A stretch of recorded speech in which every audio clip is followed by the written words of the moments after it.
Mm-hmm.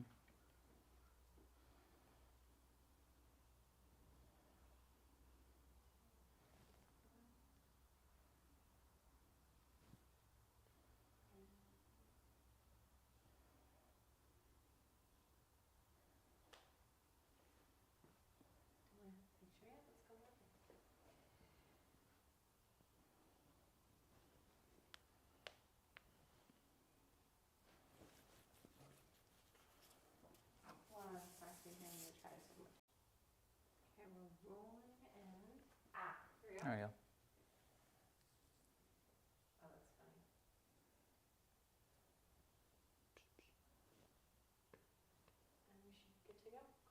Awesome.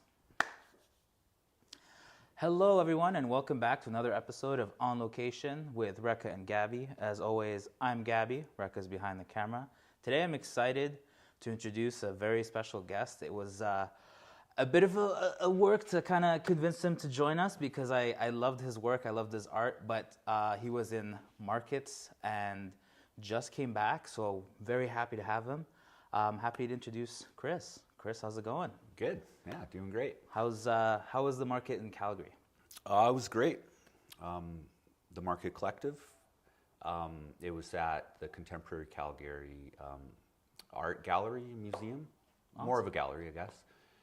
They had bands, lots of food trucks, and lots of cool artists. Mm-hmm. Had lots of cool things to sell and to show. Yeah, that's fantastic. Yeah, it was great. I had a great time. It was my first time vending in Calgary. Sweet. And the response was good. That's always good to hear. Yeah. I mean, like, for the folks at home, and I guess bad on the interviewer here, but Chris is the awesome and amazing owner and designer at Cosmo Demonic Telegraph Co., yes? Correct. How did you come up with the name? Well, it came from a book, Tropic of Capricorn by Henry Miller, like old book. Kind of reference on Seinfeld a little bit. But so the name came because I needed, like once I started, once I decided that I wanted to, start doing this, I was like, hey, I need a name. And it was very hard because, at the time and still now, when you're starting, when you're trying to think of a name, it's like, well, all the good ones are taken. Mm-hmm. And then, you go online or you read some like marketing books and they're like, what you need is a very short, snappy name, memorable, get in people's heads. So, I don't know, I ended up like going the opposite way of that. Mm-hmm. And just at the time in my life, when I was reading this book, it like really spoke to me. I loved that book so much. And Henry Miller himself, like really cool dude. Yeah. And so then finally, like I was looking for names, and I kind of just went back to that book, and then I opened it up, and in the novel, it's the company he worked for was called the Cosmo Demonic Telegraph Company of North America. Oh, awesome. And it's this big evil enterprise, and he hates them. And that's it's right. like unlike this one, yeah. But yeah. So, and that's basically it. I'm like, hey, that's it. No one's picked that name. So that's this mine. Is the one I was gonna say, and it's a great homage to like a great work of art that is largely probably forgotten. No, that's fantastic. Days. I mean, like it's a difficult thing because at one hand I get you because I know that many business owners are like, I need something that people can like remember and it clicks and they make it like a one word and I'm like, that's impressive. But on the other hand, it's also like you're kind of married to it and folks will know you from it. So it's like you also want to pick something that you yourself enjoy. Yeah. So I'm glad that you went the route of like, listen, it's going to be the work of art. I'm going to enjoy it, and this is what I'm going to go by. Do you find that you get often asked, like, why the name, or is it not as much as I would like? Oh, so ask more. Yeah. But I wanted to kind of like step back. How did you kind of get involved in the realm of like design? Is something you always did, or something you kind of like did for fun, and then you're like, I'm really enjoying this? Like, how did this come to be? Well, yeah, when I was a kid, I was always drawing, and I drew comics. And I like, in school, you have your binders or your duotangs, and on the inside and outside, like, they were just filled with drawings. Oh, wow. And that was kind of my thing in school. I was like the good drawer. And yeah, and then I don't know, fast forward, like, you know, I'm going to university, but in like science. And it wasn't actually till I got to Edmonton and my buddy was in industrial design. And and I didn't even know that. So like at the time I was like, hey, what are you in school for actually? Because I knew he was doing something like creative and cool and artistic. And then he's like, he told me all about it. I'm like, whoa. And then I met other people at the time. They were in school for like music, like the music program at Grant MacEwan. And then through them, kind of just like, whoa, like it's not just math and science. There's actually like graphic design. And then I like found that and I'm like, whoa. I had a huge break, like from when I used to draw all the time and then I just didn't draw at all. Okay. Like, cause I was just like busy with like, you know, hanging out with friends and like being in high school, which is kind of, you know, it is what it is, but it's like, I wish, it's like, man, if I, you know, kept it up, like I probably could have fast forwarded the whole thing, but you know, that's just what life is, I guess. But yeah, long story short, I kind of like, it took a while to find my groove. And then once I literally decided, I'm like, I'm going to pursue this. And I ended up going to school for it at U of A. Oh, nice. Yeah. That's fantastic. I was going to ask, like, was it the old MacEwan back in the orange building before that? Yeah, that's when I met all my friends, like in the arts. Alumni. But yeah, and I loved the Orange Hub or whatever they call it. Formerly was, yeah. Yeah, really cool building at the time. Like now it's different. No, totally. Yeah, because like I had friends in the theater program too. So yes, I was gonna say that like I had a very similar thing where like I enjoyed doing like the arts a lot. I went into like first year of like computing science for whatever reason because like in my head I was like art is fun, but mentally I was just like I don't know if it's like career fun. I think it's like hobby I enjoy doing fun, and then I pursued that, and then a year into the program I was like, I actually really hate this, and I don't want this to be my career.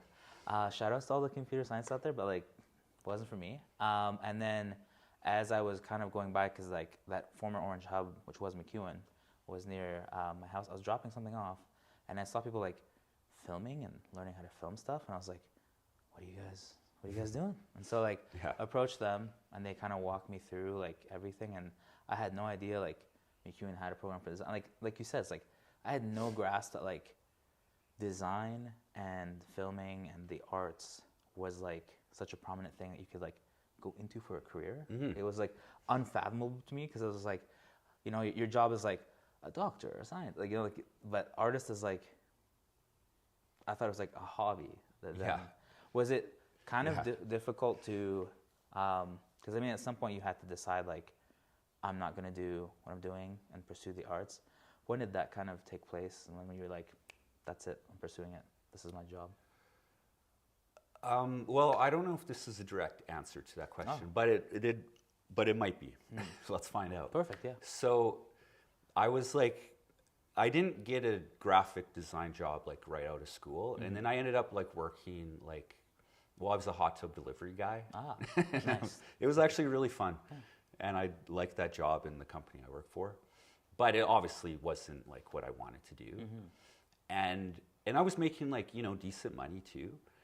And then finally I got like a graphic design job. Like, because I was, you know, applying still. But the thing was the pay, like for the job, it was dramatically less. Like it was almost unlivable. Yeah. And it was like back to like, you know, like early university jobs. Oh, the beauty of the arts. Yeah, and I'm like, I can't do this, but I did it.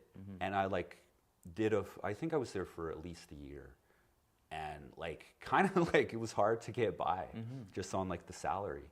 But that was like, I guess when I committed to that job, I pretty much committed to the career. Going to design, okay. And then from there, you know, you just get better. And like, you know, I found another job after that. And then I was working at Concordia University, just as like the designer there. So you know, you just like, it grows, but you have to start somewhere, I guess. Yeah. And usually in the arts, it's very low. Yeah. No, it's like, it's something that like very... it's very seldom talked about. But I mean, like, I often talk with guests and I say, like, you know, other professions, you have this whole thing where like you're sat down with the boss, they'll give you a review for the year, everything. Like in the arts, you don't really have that. Your review is like how well you sell yourself. And I feel like even when I was going to school, they never taught us to sell me, you know, like that's something I had to learn, like, as I went out there, like, you know, I'm not going to get magical phone calls of people being like, yeah, I want you to do an art for me. Like, it's not going to happen. It's like, I had to go out there and you know, really push, like, hey, by the way, I do this. Hey, by yeah, the way, no, I'd you're love right. to, you know, like, and that was something that, like, I wish I had known coming out of school, because, like, the way that, like, from the education standpoint, they're like, well, now you know how to do this. I'm like, but how do I get clients? And they're like, so funny thing, that's on you. Was there anything that you, like you'd mentioned that you wish you had drawn kind of throughout high school and kept up with it. Is there anything that if you go like back in time and tell yourself one thing before you kind of started, what would that thing be? To do with design? Yes. Okay. Well, probably that, like, yeah, just like keep it up and like start early. I mean, it's pretty like cliche, I guess, but yeah, like, you know, like, and not, see, my school didn't have a very big like arts part to it. Like I've heard of, you know, with, like talking with friends and like peers, like they're like, oh yeah, I was screen printing in high school. And it's like, that wasn't available at my high school. We had a communications class, and I was all over that, like making videos and editing, like on cassettes, where you like have the two VCR style. And, but at the time, the other high school, like they had way more high-tech equipment. Like, so we were learning cassette editing, but that wasn't even the norm at the time. It was just how kind of behind our school was at that stuff. So, yeah, I don't like, yeah, like it just kind of is what it is, you know, like I just decided, like, I just kind of stopped drawing, but, you know, but I didn't really lose it. It's like a bike. Like, once I was, you know, I picked it up again, it was like, oh yeah, this is nice. No, fantastic. And it's like, it's one of those things that like I said, it's like sometimes you'll step away from it, but it's great that when you step back, it felt kind of like, oh, home, this is what I want to do. From terms of your brand, when did you officially kind of launch as your brand? 2019. Oh, wow. I did White Ave Art Walk. Nice. So I would say that was like the launch. And it's kind of funny, like, because, you know, like White Ave Art Walk, I guess maybe people don't know it, like, they kind of just take over all of White Ave. And there's kind of the heart of it, like by 104th Street, you know, and like next stack. Like, I think nowadays they extend it's just all pedestrian walking, like they take out the driving privileges. It's very cool festival, but we were like, my partner was with me, like way off to the side, you know, and had like a table like this, like no branding or anything, just like t-shirts on the table. And it's kind of like, like here we are. But way off to the side, and people didn't even know what was going on by the time. Like they're like, what's going on? Because like you'd have to get more closer in to like realize, oh, it's Art Walk. But on that weekend, which rained very heavy, I like on the first day I made back the entrance fee. Like, awesome. And then made, you know, and then some, and had a good response. Like mostly it was people like, you know, they'd like walk by and they'd look at the shirt and they'd chuckle to themselves and keep walking. And it's like, that's good. Yeah. And that still happens. No, it's fantastic to have. Yeah, that was it. And then from there, I think someone was going around with like little like handouts, like cards, and they were advertising Strathern Art Walk. And it was like very cheap at the time. And we're like, well, let's do this one. And then Strathern is kind of where, like, it was a one-day market at the time. Same kind of setup, but in Strathern, in the neighborhood park. Really nice art walk, and I'm going to be there this year too, September. But so that one, you know, they want you to have a tent. Mm-hmm. But at the time, like, you know, we didn't have a tent. You're still starting up. And yeah. So I think, and there's like 200 plus vendors there, and it's like more of a fine arts thing. But lately, I've noticed that it's more, you know, go into like more of like handmade goods, more like an art and craft fair than just fine art. Mm-hmm. But I think that's kind of where it started. Mm-hmm. Anyways, so there it was like, you know, early September, it was like 30 degrees, sunny, no clouds, and like we were the only ones without a tent. Oh, and no. I did have the grid walls, so I remember Okay. like I had to rent them. Yeah. And and it was like so successful, and like I got so burnt, and this man's really suffering for his craft. And we were it was probably like the worst looking booth there, like hands down. But it's like it's just about the product, I guess, and people really responded well. So yeah, Art Walk is kind of where it's like White Ave Art Walk is where it started, but Strathern is where it was like really cemented, blossom. Awesome. And then after that, I got into Royal Bison for the Christmas market. And it's kind of been like that ever since, just like, you know. And how was kind of, because I know that, you know, of course, Nick Ross, Zeph, folks that we've interviewed prior to this, have all spoken highly of like the Royal Bison market. What was it like kind of going to that market? And how come all you folks think so fondly of it and love it? Like, what makes it so cherished, I guess? Well, the Royal Bison Market, rest in peace. Oh, yeah. Because it's no longer with us. However, there is the Odd Bird Market. Check it out, Christmas, 2 weekends. And it's kind of like the spiritual, you know, the next word. Yes, yes, passing on, yeah. Yeah, it's, you know, it's, the Odd Bird comes from the Royal Bison. But, so your question, Royal Bison, I don't know how it's viewed today because I'm like in it. Or was in it. But when I was like, before I kind of started doing this, like Royal Bison was always like a place or a time and place that you had to go and check out like what cool stuff is being made in Edmonton.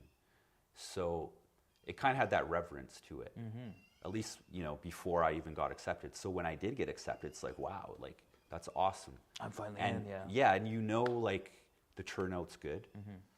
That's like another big reason why people like it, because like they're making money. That makes people happy. Yeah, of course. Especially artists, right? Of course, yeah. So it's just like, you know, it's a showcase of really cool stuff in your city. It's you're generally making some money, and it's a nice community. Like, you know, like those guys you mentioned, like, you know, we're like friends now. You know, and every time like there's a market and we see each other, it's like a really fun time because we get to hang out. No, that's fantastic. Yeah, and it's like for the whole weekend.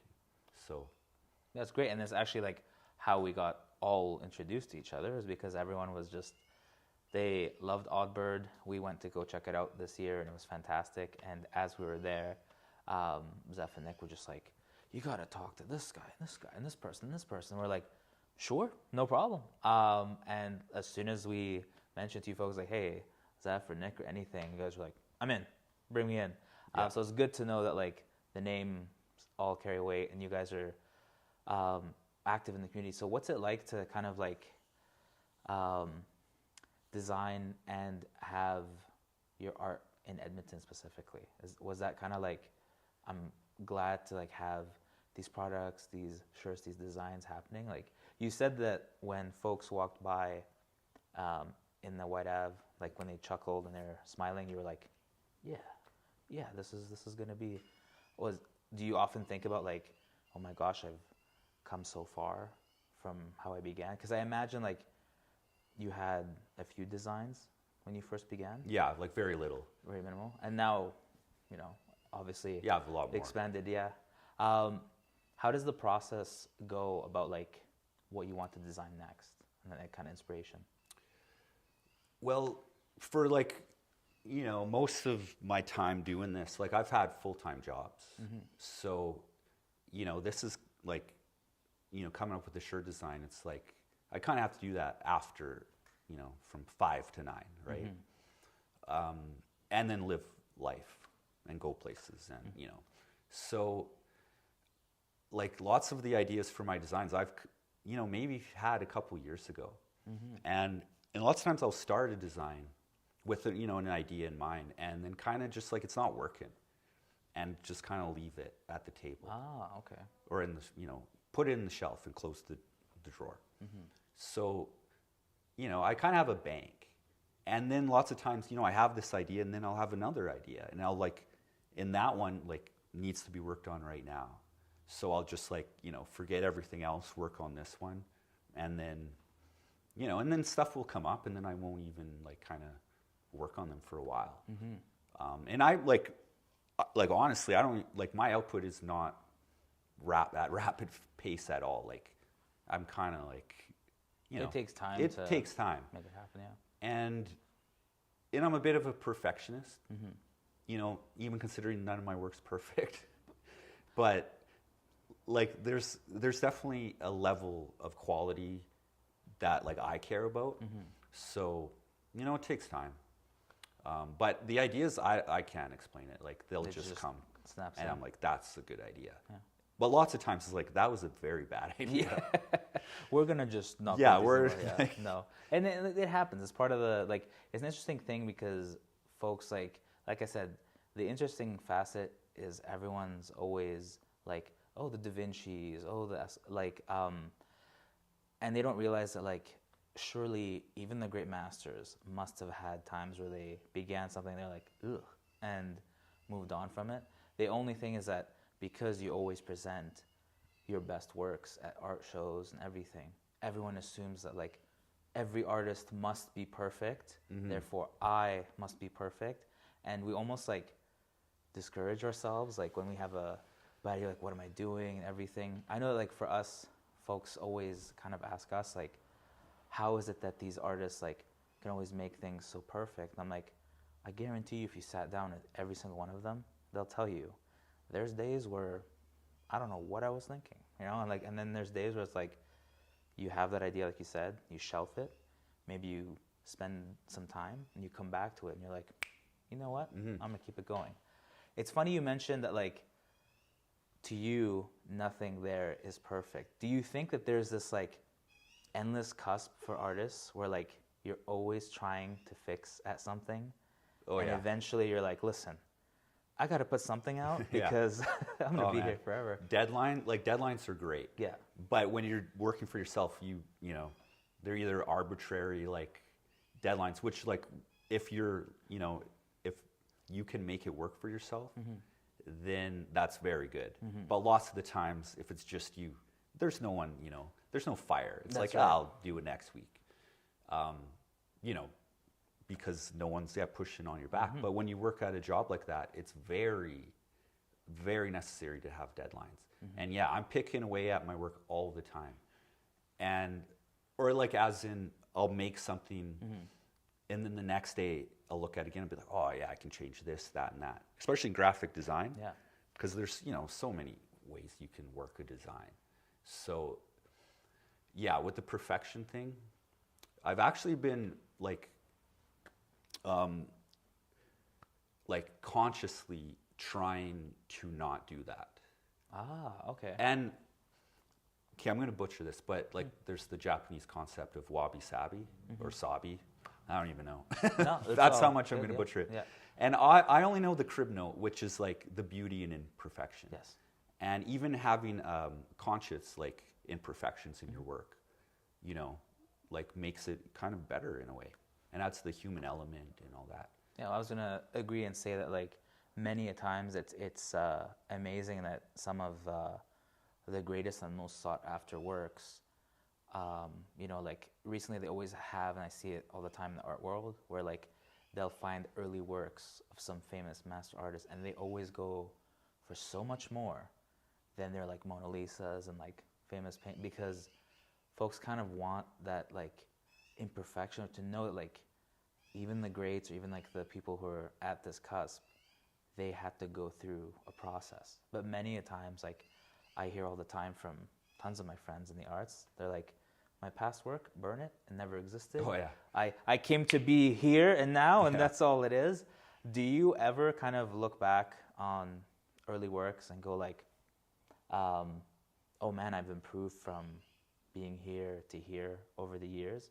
Because I guess with the arts, it's very difficult because like I said, you don't have that person, like no one's reviewing you, no one's sitting you down and going like, well, good job, Chris, you've done this. You know, like it's like it's you yourself. Do you ever kind of go back and go like, oh, look at that, like I've learned how to do this and I've improved here, and like this is so much better than how I began?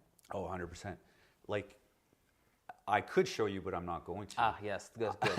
I have, like, in fact, just the other day, I was kind of cleaning, like, you know, my wardrobe to get rid of like stuff I don't use anymore. But I found my box of all my old shirts that, like, I started printing back in 2019, and some of them are horrible. No. And yeah, and then you're like, oh yeah, like I'm way better now. But how did I even, like, telling you the story about Art Walk, like that was the shirt where people were like, hey, this is pretty good. But I'm looking at it now and being like, man, like that was horrible. Like how did people buy this stuff? I mean, but here's the thing is that like, art's an interesting thing where it's like very subjective, right? Like horrible to you as the artist might be like awesome to someone else. And like, I've certainly, you know, like, cause I think like you approach it from a different eye. Let me just cut you off. Awesome to me is usually not like really? the stuff that I'm like, oh, this is gonna like, I'm gonna kill it with this design, and then like no response.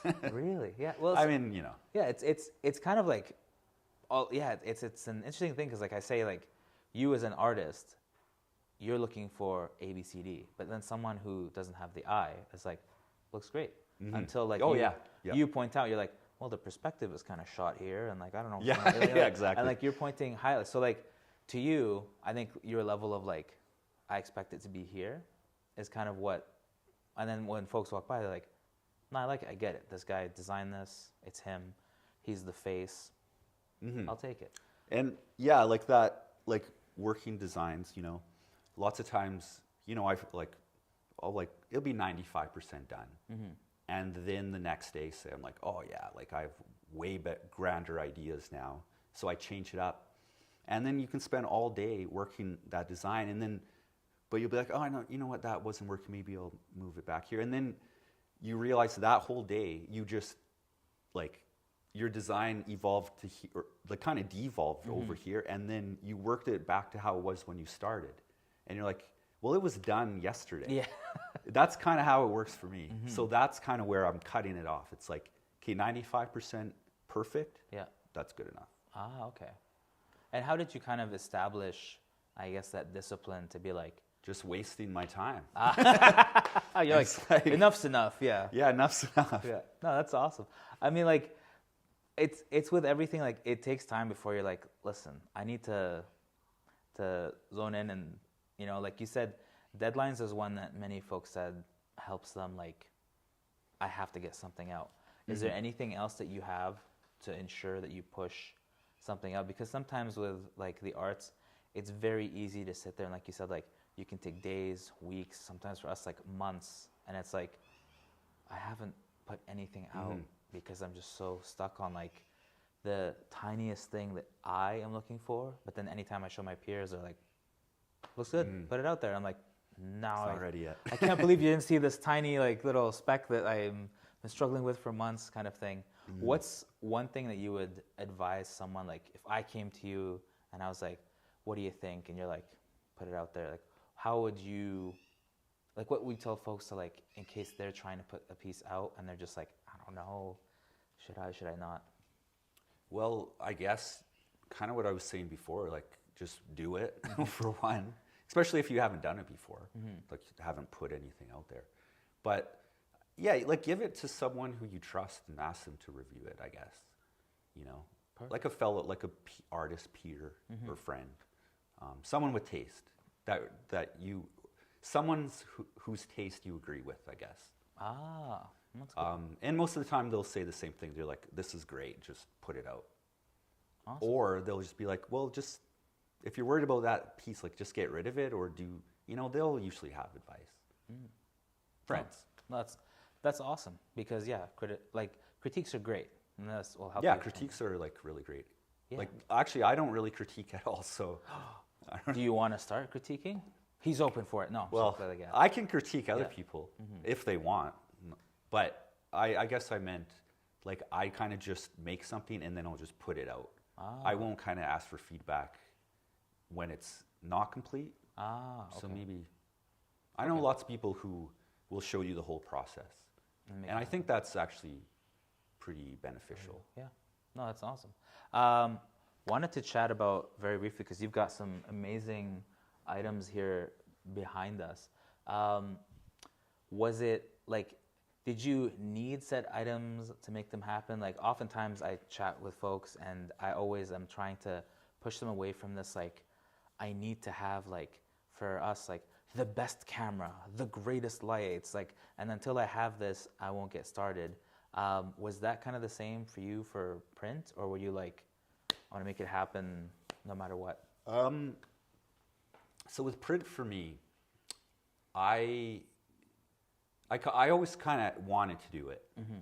And, you know, I was drawing, designing, whatnot, but I didn't actually get started to actually print until I met, like my friends who are at the Salgado Fenwick, a former store in Edmonton. And they were making Sean and Linda, shout out to them. They were making awesome teas in the basement at the time. And through a friend, I heard that they needed, we're looking for a printer, like someone just to help them with to screen print, which I haven't done before. So I did get in touch with them, and then I ended up working with them for maybe only a couple months, it was, or for the summer, I guess. Okay. Because I was in school at the time, and they taught me how to screen print. And I was like, oh, this is awesome. Was it love at first sight kind of thing? Like, did you? Pretty much, you know, and it's pretty straightforward. And it's just, the best part is just seeing your design come to life. Okay. You know, when it gets on the shirt. And then seeing the whole process from coating your screen to burning the image through it, you know, to actual printing and then mixing colors. They, you know, just had this huge table full of inks that you got to start mix your yellows and reds, or, you know, blues and yellows. So it was really cool.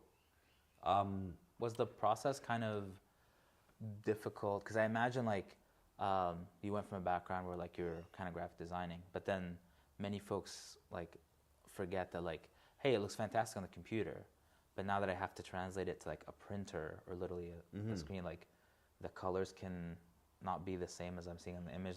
Was that a learning process to go you know, I want this particular blue, and the blue is kind of not, you know? You have to, if you want a specific color, you know, you can mix it to your heart's content and take as long as you want. So it's very attainable, actually. You just got to put the effort and the time into it. Okay. So, you know, and then I ended up working for them. They taught me how to print, and then on the side, I started to do my own designs for them. But yeah, you mentioned, a t-shirt design definitely is different than just any design, if that makes sense. Some things just look good on a t-shirt, and I'm still learning. That's my quest, is to find out what is, you know, the best t-shirt designs. I want to make at least one of them. No, truly. And I'll second that. Nick, in our prior interview, he had done an amazing poster for the folks at the Folk Music Festival, but then he was thinking about, because they're we want to take it and now implement it to shirts, and he was that'd be an interesting thing, because he's the realm of posters, I know no problem. But then once it comes to what to put on a shirt, because that can be difficult, because how things sit, where they sit, and everything now becomes you know, people don't think about it, but it's a moving piece almost, right? And then you can crowd a design. Yes. You know, something that looks good on a poster isn't an automatic good on a t-shirt. For instance, I have this print that I screen printed on paper. Everyone, and this is an old piece of work. Everyone at the time, like whenever they see it, I guess, in the right conversation, they'll say, why don't you put this on a shirt? And you should put this on a shirt. Yeah. But I just never thought it would be good on a shirt. I don't know. And I have no plans to put that on a shirt. One, it would have to be a red shirt. Yes, to occupy. Or else, if it wasn't a red shirt, it's going to be this big red square. And if it has too much ink like that, you can't breathe. Like, that's another thing that I always think about is you don't want your shirt caked in ink either. That's right. Because I don't like to wear that. I mean, like you'll start to sweat, you know, and you got like big sweat stain. And then the other thing too is like, with having all that, the way you print it too, like, will this hold up in the wash, being this giant like print, and you know, like, because oftentimes that, like, it's amazing to have, like, I see people with giant artwork, but like 4 or 5 cycles in the wash and it starts to crack, chip, and everything, because like you just have this giant solid. Yeah, it's like way more you know, acceptable to that kind of stuff. And then also, like, the other thing too is that it doesn't look the same, and like you'll often see this on like sites where like somebody who's like a medium versus someone who's XL, like the art very rarely also sizes with the shirt. So there are times where I've seen like folks in shirts and it's like, I'm like, you know, if that was a little bit bigger, there's something about like how it was measured just feels a bit off. Yeah. Oh yeah. Like, you know, but that's kind of tough too, because you only want to print one size. Like, you want your print to be one size, usually, right? That can accommodate from small to like triple extra large, which is what I go up to. And yeah, like on your smalls, the print's going to be a lot bigger, but on the triple XLs, it's going to be a lot smaller, like in, you know, like relation. So yeah, that one I'll give a pass because I get it. Like, I don't want to be print three different screens. Yeah. But there's casualties in design too. No, I wanted to ask about this piece here as well. This looks amazing. You'd said that this was an earlier work? Yeah, these are both actually from, so I went to, or took a class at Snap, screen printing. Oh, nice, yeah. Awesome place in Edmonton. And if anyone wanted to learn how to screen print, go there. Like, amazing facility, cool people, and you'll learn everything. And you'll get to do it yourself too. But start off with taking a class for sure. So that was from, and it's different actually than printing on shirts. Like, it's actually a different type of ink that you're using. Oh, entirely. Okay. I mean, you can definitely print, because this is water-based ink. That's plastisol ink. You can definitely use plastisol on t-shirts too, but it's just, for me, not advised. Plastisol is just a lot easier to work with. Okay. Like, on my screen, I have ink on the screen right now, and it doesn't dry. It can stay there for like years. Oh, really? If you're using water-based, that stuff will ruin your screen if you're not careful. And you'll have to like wash it out and kind of even sometimes burn it again. Like, that's if you're not paying attention. Like, I won't get too much into it, but there are differences. Yeah. But it's like the paper printing method. So anyways, I took a class there, just like intro to screen printing, and I ended up printing these. And I think for the designs, I kind of just like had no plan. Like, I just kind of whipped them up. Like, I wasn't trying. Like, I didn't take the class to print them. I kind of just did it during class time. And I think someone bought, like, from the class, I think 1 or 2 people ended up buying the prints. Oh, that's awesome. And then very soon, I think I posted on Instagram, in which I hadn't, like, I wasn't like a brand or anything. I think I had my name picked out at the time, but it was just kind of random pictures. But then I think I put these up, and I ended up making all the money for the course back. That's amazing. So that was kind of another moment where I was like, oh yeah, like, maybe I should make more. But yeah, so these are kind of relics from starting out. I still like the red background. That's interesting. Like, this was the first one, and I still really love it, and I still sell this one. But this is the original screen print. I think it's the last one I have, and this is also like a 5 color or 6. And I think I ended up drawing in with marker some of it because my alignment was off. Yeah. No, that's amazing. That's fantastic to hear. Like multiple times as you went to like venues and practice and everything, you always kind of made your money back because folks were always interested to have the artwork. I wanted to ask you because like it's a question that comes up often, but how do you go about, because I know that I definitely some days like fight with it too, the idea of like imposter syndrome and like, am I allowed to like break these rules? Am I allowed to make this design? Am I allowed to like film this way? What's kind of your context for like pushing through for that? Yeah, well, yeah, like the whole imposter syndrome thing, like, it's very real. And like I still like, I don't even think I'm like my work is worthy of like of much. No, that's like it's people like a shirt, so they'll buy it, and they're supporting local too. I think is a big part of it, but I don't think you really lose that. Yeah. I don't know. It's like it's tough, but yeah, you just gotta like just keep doing what you're doing. Yeah. Like at the end of the day, you can like not even just the imposter syndrome stuff, but just anything like self-doubt, which I have a lot. Like especially with my work, like I'll be like so like hyped on a design I'm making, which I'm making. I have designs more or less close to being done right now, but in the process it's like, oh, this is going to be good, and then working on it, and lots of times like what I want in my head I can't do with my hand. So that there's frustration there where you're like, oh, I'm not good enough yet. But I guess having that aspiration, does make you better. So you just have to keep working. And keep pushing through. Okay. Yeah. No, I like that. You have a very interesting item on the table I wanted to highlight quickly here. What's that? Yeah. Well, this, my friends, is brand new. I bought this yesterday. Oh, brand new. Yeah. Yeah. But it's going to be launched, as the time of this taping, very soon here.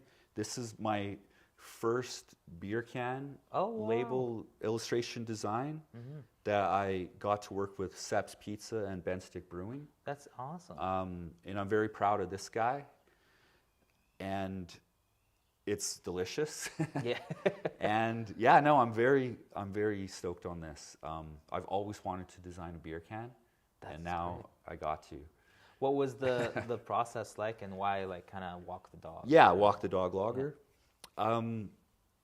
So I've done stuff for Ben Stick before, like I did a t-shirt design and whatnot.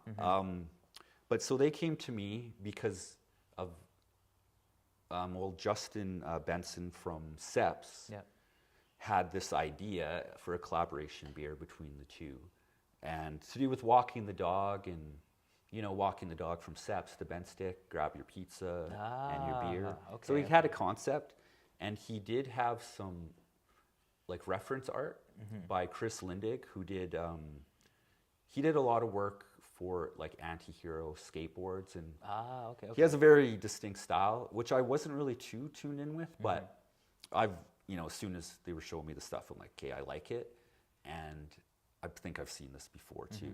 So I actually liked it. There was already a vision, so I just kind of had to take the vision and kind of put my own spin on it. And this is kind of what it turned out to. So that's amazing. No, it was nice. Like back to deadlines, but also having like clear guidelines is like the best. Like blank open canvas is like can be your worst, worst nightmare.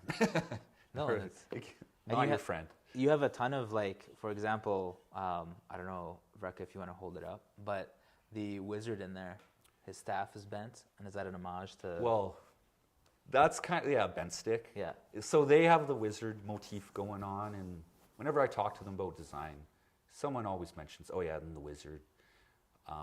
And I kind of like did the bent stick myself. I don't even know what, like I know there's a story to bent stick, which I can't say I'm 100% up to date with.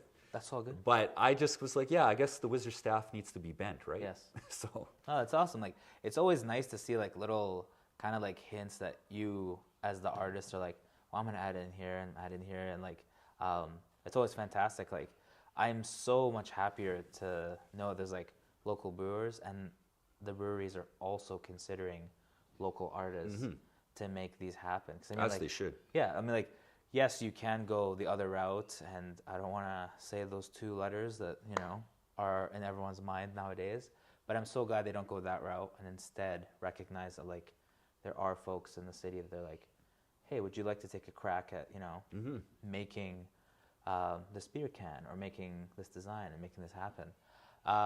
You also have some amazing shirts here. I wanted to kind of highlight, like, just, a couple of my designs. And I have to say, like, first of all, very comfortable. Like, that's the softest feel in the world. And you were saying that this was through a company that you work with? Well, no, you know, thanks for mentioning that, because I do care about the quality of the shirts. Oh, well, I wasn't trying to it's actually, it felt so soft when I was holding it, so. That's one thing that. Oh, sorry. Oh, that's so nice. I know, yeah. As soon as I held it up, I was like, this is like butter soft, so good on you. That's one thing that I care about. Going back to buying band T-shirts from, you know, you go to concert, like Tom Petty, for instance, awesome show. But I bought a Tom Petty T-shirt and put it in the wash, and you know, it comes up like it's a belly shirt all of a sudden. It gets destroyed. It got like holes in the back. So, and then I never wore it. So, and that's happened at many shows. So that's one thing that, you know, I always am striving to find the best blank T-shirt that I can use. And so far, you know, that's the best one that I've found. And I'm still not done my quest. Like, my goal is to have, I'm not, you know, I don't know when, but my goal is to have like 100% Canadian-made T-shirts. Oh. I think that would be awesome. Full on full. That's, okay. I mean, of course, like depending on cost, like prices might have to go up. I've actually kept my prices the exact same since that 2019 market. Oh, wow. You know, despite the economy and all Yeah. that. So I haven't raised inflation. raised my prices yet, but I don't know. We'll see. No, that's amazing. Like, because one of the biggest things that, like, as I'm buying, because, like, you know, you get to know tons of artists and everything. Like, I always love the design, but then sometimes it's like I find myself like automatically I'll start to put on shirts or hoodies when they're like super soft and great quality material, and like without thinking about it, I'm just like, I'm gonna put this shirt on because it's just so comfortable, and suddenly like it almost like it wins over the other shirts where it's like, I know that like maybe for cost, you know, they may have gone through like the standard like is it Gildan? Yeah, the Gildan is like, I guess, the standard. Yeah, so it's like they went that route, and it's so like their shirts can be sold for maybe like $5 or $10, right? But like I'm definitely of the mind where like I'll spend the extra because, like I said, I'm with you. Like sometimes you go and spend like at a concert or event like so much money for such a nice shirt, put it in the wash once, and either like the print starts peeling, it shrinks. There's just something about it that you're like, this doesn't fit the same way as like day one, and I've only had it for like a week, and I've spent, you know, like, what was the process like? Did you kind of go around and you're like, this? Like you said, your dream is to have 100% Canadian owned. So I'm taking it that like it means a lot to you for all things to be local. Yeah, absolutely. Yeah, I love, like, you know, when I go like to Royal Bison, formerly Royal Bison, now Oddbird Market. Check it out at Christmas. Yeah, that's right. Yeah, I love, like, I'm buying stuff too, and supporting, you know, people there, and just in town too. Like, you know, like for instance, okay. So for instance, you know, you can go to Home Depot for your lumber, but you could also go to Windsor Plywood. Yeah. Which is, I know it's not just Alberta, but I think it's Canada-wide. Yeah. But that's a great store. And I think you might even save a couple bucks on wood too. Yeah. But it's just like those choices, like you know, you can go to Home Depot for some things, but, you know, It's like also Windsor nice to- plywood yeah. is kind of where it's at, and you go there, like those people actually know what they're doing. Like, no offense to Home Depot workers, but you know, that's more or less like you don't really need to know anything about home building. Yeah, Yeah, no, I mean, I don't want to like. It's a fair, like, I think what you're getting at, and what I'm of the same mindset too, is that like I also am like, hey, if I can get things like, for example, one big one, and I love the guys there, is like I have a local butcher. I'll go to him before I go to food, big especially. chain. Yeah. Oh man, yeah. So I'm like, I know I support him. I know every time I come in, I see him working, chopping everything, presenting it, and everything. So to me, I'm like, why would I go out of my way to go to like a bigger chain? Like, yeah, you're supporting that guy to keep doing his job, and the money's going back, like directly back into the economy too, the local economy. Yeah, no, that's yeah, I'm 100% all for that. And yes, it is more expensive. You know, that's the number one reason people use Amazon and, you know, Walmart and all that, because it's cheap. Superstore. I mean, Superstore's. Yeah, I think something going on with Superstore right now, so I'm not going to talk about Superstore. Yeah, well, that's, but like, but yeah, it's so much that like there is a thing where it's like quality, quantity, and then like if you go too cheap, then you start to notice that like, you know, why it's going too cheap, because corners end up kind of getting corners cut, have been cut, and things happen like that. I wanted to ask questions about this silkscreen press. I'll give Rekha a second if you want to grab the camera over and kind of like, because it's very interesting that you, so correct me if I'm wrong, and I'll give Rekha 2 shakes here. But so you have the ink sitting there, and that's what kind of gets laid on here before you press through? Yeah. Okay. And mind you, this is a very minimal setup. Okay. I'm in the process of, you know, kind of growing it. Okay. So right now, yeah, I just have like the one color setup. Yes, my ink was over there. This machine's probably from the 70s.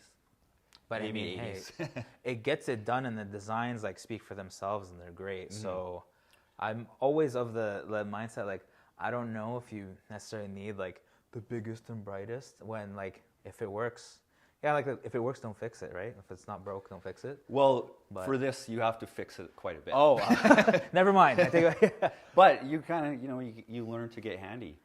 And I do want to just quick shout out to black and white screen printing, because I don't want to confuse you all. And I did not print most of these shirts.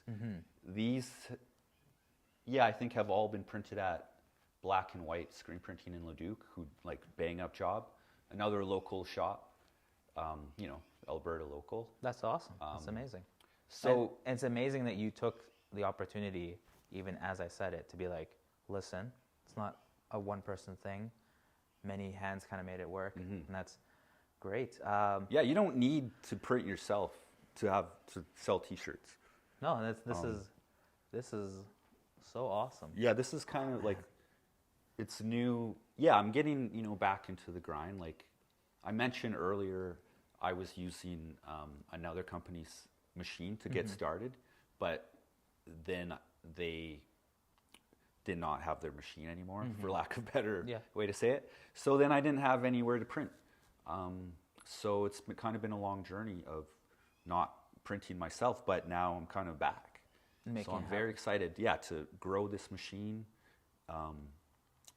and add more colors and, you know, start to like do it more myself. And I'm noticing that, like, you had mentioned it earlier, but you said that the ink can sit there.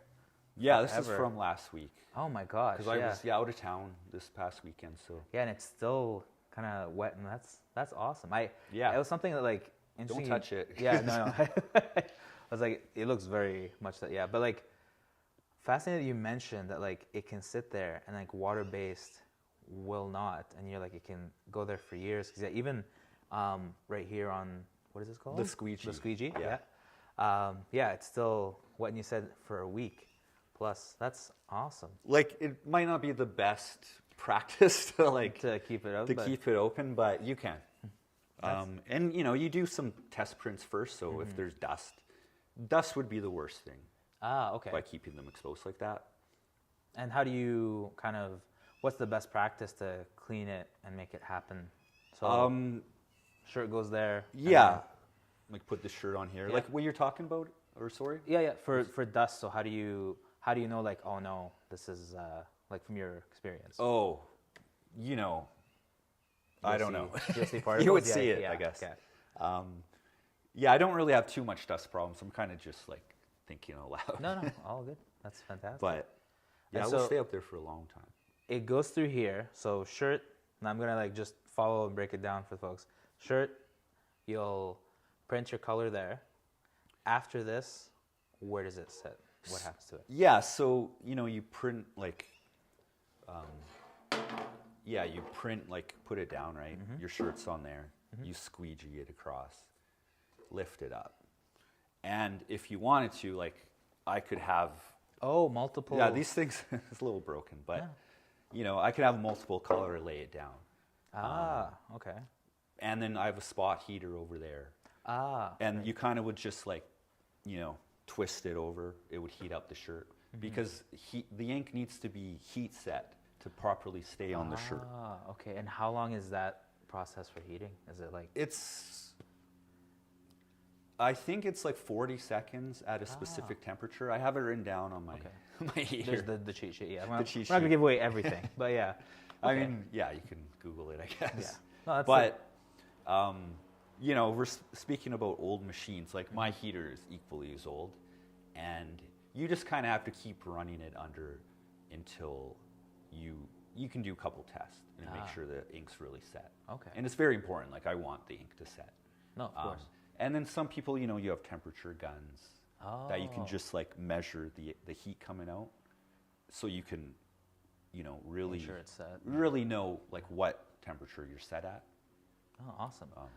And you find that like with this process, like with these designs and everything, do they hold up much better than the traditional kind of printing process that happens with shirts? And like, if you were to, because you mentioned the whole thing of like, you got the band tee, you threw it in the wash, it shrunk, designs. I imagine you must have put these through the wash to ensure the print and everything stays. And process through them.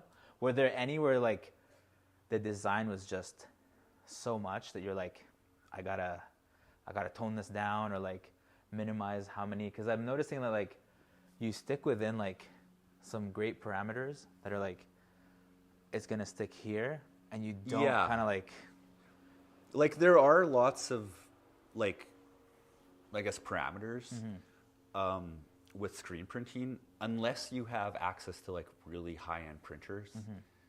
But the first thing is, like, this is my transparency.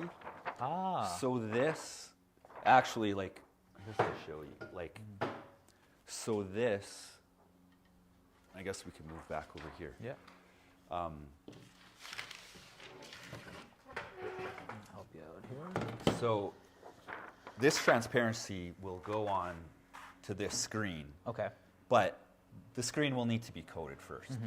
But anyway, the point I'm trying to make is this transparency is 11 inches by 17 inches.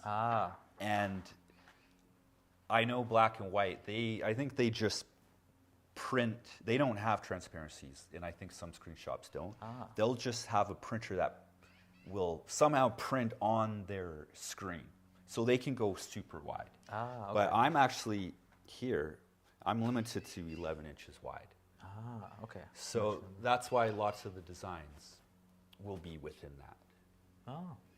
I gotta say, like, it's nice that like it lives in the happy medium, like you said, where it's like it occupies the space, and you get the artwork, but like I said, and you said too, it's not doing too much. It's not just like all over, especially like I know, like for like Wood Buffalo National Park, like I love that you've encompassed like so many things. You have the map in the background, and it's great, but it's not like hedging on like there's so much going on here. Yeah, and there's definitely a balance, right?